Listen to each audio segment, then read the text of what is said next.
So yes guys, welcome back to another video, and in this video I'm going to be Fred Flintstone essentially, because we are here at Swift Performance and we are going to be taking the engine out of this N55, bearing in mind the engine is already out.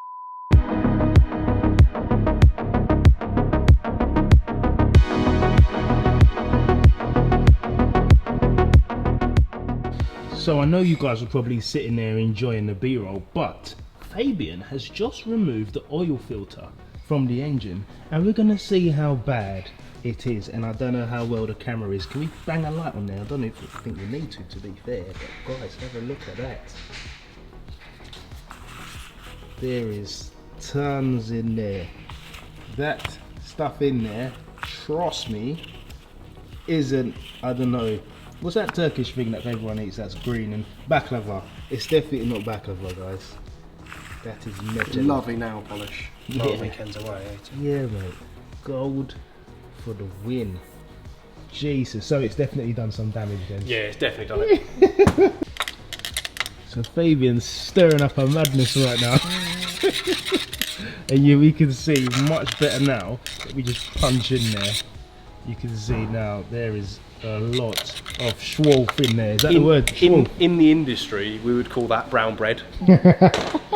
And it's not the nice brown bread. So, Fabian, what suspension did we say we were going to be putting on this anyway, potentially? So we're not doing springs, are we? No, we're not doing springs. So we will be doing a coilover setup. Probably going to go with Bilstein. Okay. Maybe see if we can spice it up with doing some different spring rates and different pressures maybe. Okay. Bit of interesting, but like you said, I think these discs are alright. Yeah, man, they're good. They're fine. 100%. You say they're going to get replaced. I think we keep them. Yeah, I definitely think we keep them just as like a paperweight. I don't really think that they could handle Russ's right foot, because Russ over there, guys, I'll tell you a secret about Russ, but Russ is going to be doing the 24-hour Nürburgring next year with Misha for Bilstein. So yeah, stay tuned for that. So after looking at that oil, the engine had to come out. Okay, so now we have recruited Tim to assist in removing the exhaust. Tim, don't know what that little hand sign was just then down there. A wave. Is it a little wave, eh? Wave. You sure? God, this is exhausting. Is it exhausting, is it? Oh, he's got jokes all week, hasn't he? Alright, so as you can see, the exhaust has been removed, so you can now see the tunnel. Obviously, we can see the downpipe is now accessible.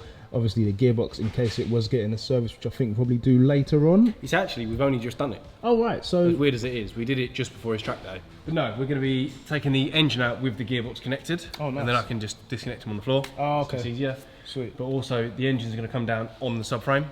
So it's all going to come down in one. I've always found it easier to take them out the bottom and then just shut the subframe back up. Yeah. I've got big hands, so they don't fit in small gaps. Okay. So it's just much easier that way. I thought you were about to say I've got big hands, so I can... Okay, so now it is time to take out... What's this brother saying?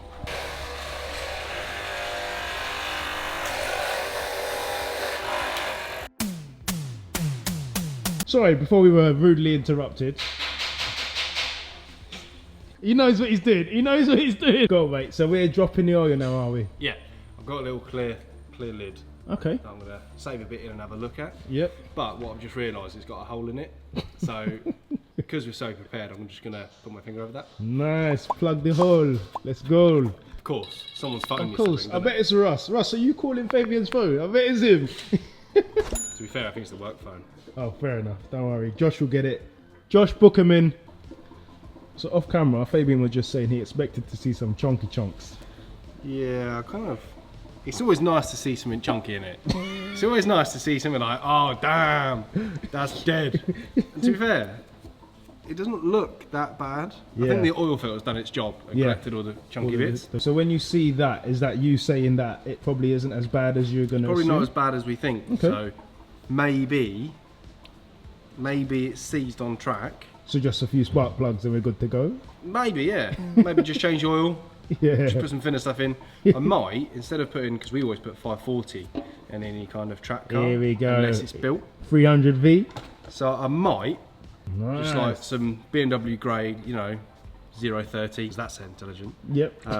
We always do that. I don't know why you did that, BMW. That's a wrong move. It's probably why they Okay, so Fabian is now going to check if it turns over. So wait, in this position, if it turns over, how would you know? Like, would it be able to come here? Would you be Yeah, able to... I need to push it this way. Then the engine's okay. I wouldn't say okay. This is me just being the I'd say dumb better question. than it was. Okay, cool. Or better than we thought. But we're still going to have to open it out. Yeah. Okay.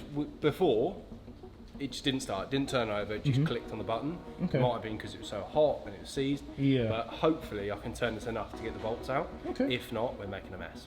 Jeez. All right, so I quickly turned the camera off because I was laughing, and my laugh is horrible. But Fabian has since been able to We can kind of move it. turn the engine. So when you do It's that, freeing up. when you do that, are the pistons then moving up and down and Yeah. like shoot? Okay. So this is just me turning the engine over manually. Obviously I still have spark plugs in, I still have injectors in. So Yep. I'm still pushing over compression, Yeah, but it is turning. which is good. So it's better than we thought, which Lovely. is a good start. So there's no such thing as a good broken engine, but it's not looking that bad, ref. So the next step is to remove that N55. And will they replace it with an N55, or could they use something else?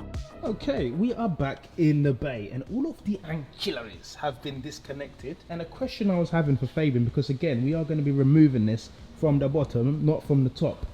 Normally, I've seen this brace that goes along the middle and people bolt holes and lifts it up with chains. Is that not?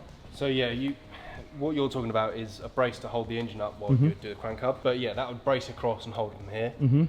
But to remove the engine out the top, Yes. you would bolt from the top here where there's an actual locating eye, which you would wind in, Okay. and at the back of the engine, Yep. and then you would lift up with an engine hoist Okay. with removing the subframe out. So we're putting a trolley underneath, and we're technically going to lift the car up from the engine. Oh, nice. But when I came here this morning, this was all like looked normal. Yeah. So in a day, you could get an engine out of the car.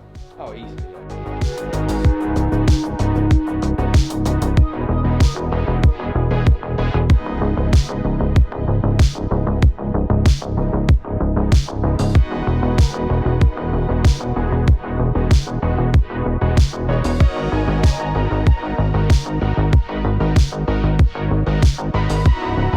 Okay, so the main man Fabian P has managed to remove the engine, and obviously you can see it's got a little tail at the back, which I believe is the ZF8. It is the 70 to a 50 is a big step up on size. Sure. But we're not really pushing too much Power, too yeah. much large power. I say in the last video I wanted a 5, which I still hope we can find. Yep. But I think on the HP50, I think 5's can be fine.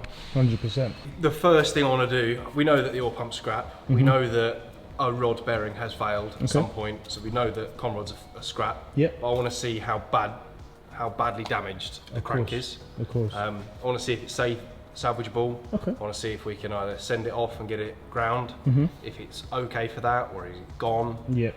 and see if we need to buy a crank for it. And then take it from there, I Go suppose. from there. Okay, fair enough. And guys, this is an industry first, because I'm not sure many channels or many garages obviously are allowing you guys to see this, but just a little breakdown here. We've got the alternator, I think I'm right on that. We've got, this is a pulley for the belt to release it. This is essentially where the crank hub is, right, on an S55. Just in there, we've got the crank hub pulley. This, of course, is the subframe.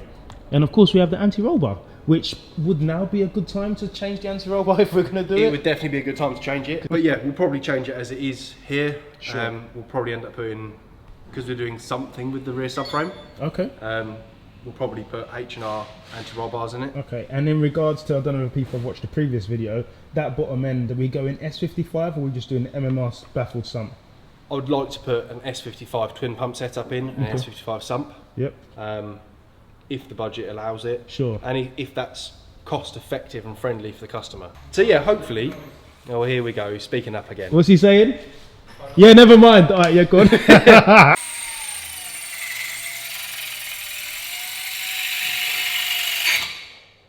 We interrupt this broadcast to bring you a very serious question, bearing in mind this is the man who has driven every single engine since BMW was invented, practically. Literally So, that. S58, which you've got, S55, which you've got, or N55, which we've got here. Probably the S85. What? S58. Really? From the G82? Yeah. You wouldn't go for the old S55 that's in the M2 Sherman? I fucked that up, by the way. Yeah. My numbers. Oh, I'd like to say N55 Okay. because of the noise, Sure. but No, there's no but. It's just, it's no got to be but. S55 then. S55. Well, the S58 is probably the best platform. Right. Now the engine is out, obviously it turns, but if we really delve into it and find out that there is more work than necessary, bearing in mind a B58 can be easily attainable, do they just do a B58 swap? Or, as the man himself was saying, B48? Is that the mini engine? So yeah, it's the mini, the new one, the F4135. Okay. Do we do a B48 swap? Like Okay. a lightweight, polycarbonate windows, carbon bonnets, doors. That's the way. But power-wise, you wouldn't get your 500 I that you're after. 500. This is what I'm saying, bro. Power to weight. Okay, fair enough. But then you're saying you're keeping the carpets in and the seats in it, so Yeah, but do we swap it? I honestly, We need to see what the people. yeah. Let me know in the comments, guys, what you guys think. So yes guys, that has been the video here at Swift Performance. If you have enjoyed the video, smash the thumbs up button. If you're new to the channel, hit that subscribe button and hit the notification bell as well, so you'll be notified whenever a new video comes out. And I will see you in the next one. The man over there is obviously going to get gapped at some point as well. I don't know if you can see him. That's Russell Foster. He's going to get absolutely terrorized. This man here, Fabian, absolute legend. And as always, guys, I will see you in the next one. Take care. God bless.